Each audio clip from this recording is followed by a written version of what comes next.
For more insight on all this, let's bring in Sweta Chakraborty. She's a behavioral risk and behavioral scientist working on threats posed by climate change. Sweta, thanks so much for joining us. First, I want to ask you the importance of today's announcement. It's absolutely important. This is long overdue. We've needed a central database for macroeconomics and fiscal policy analysis data to be able to really facilitate climate change mitigation and adaptation, and the IMF is the group to do it. It really brings together a single platform for experimental climate change indicators, which allows us to finally compare data across countries. This is what's been missing.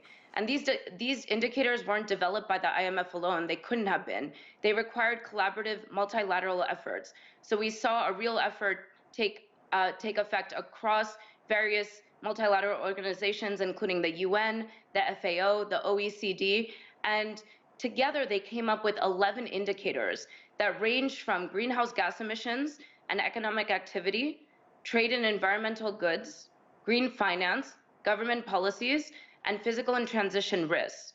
Now, these indicators are a start. We still need really robust and comparable data to make decisions around climate change, and there's of course going to be concerns about the nature of this data, but this is a really important and critical start.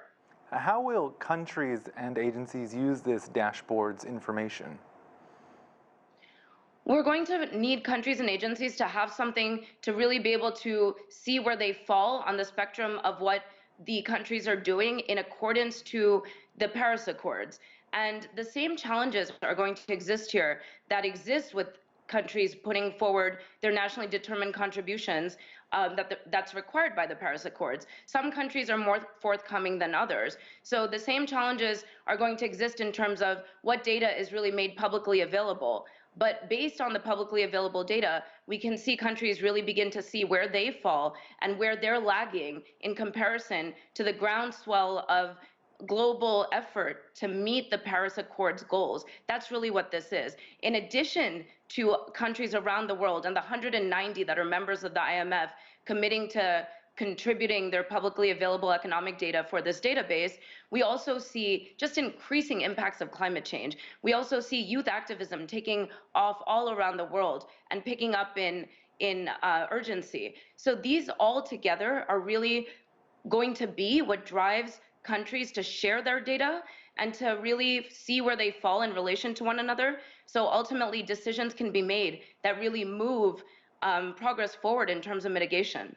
You talked about publicly available data. Is this data that the IMF will be vetting? Is there another agency making sure that the data is well vetted, keeping an eye on one another? How do you ensure that the data itself is reliable?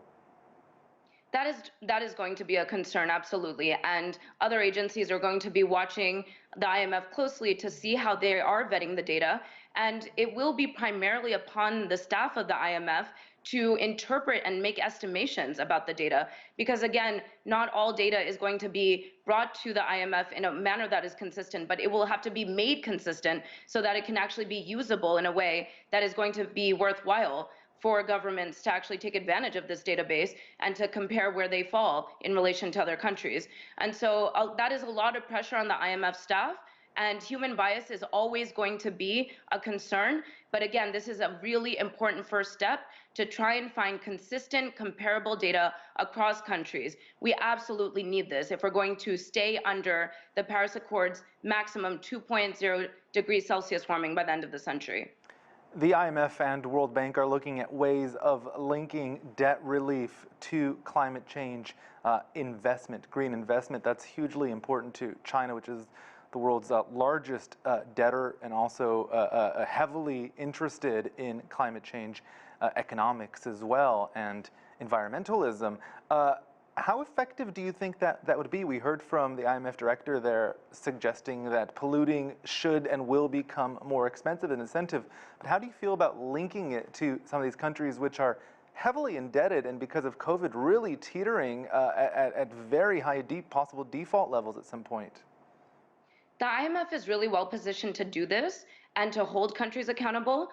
And it has a history of taking a really hard stance on climate change. It's been intensifying its work on carbon pricing and helping governments craft roadmaps to navigate how they're going to turn their economies from relying on fossil fuel to rely on renewables. And so one of the more recent reports that IMF put out was looking at how the larger emitting countries need to be pricing carbon at $75 a ton by 2030. That's aggressive. And the IMF has stated that very clearly. And that is going to be necessary if we're going to, again, stay in accordance to the Paris Accords of no more than 2.0 degrees by the end of the century.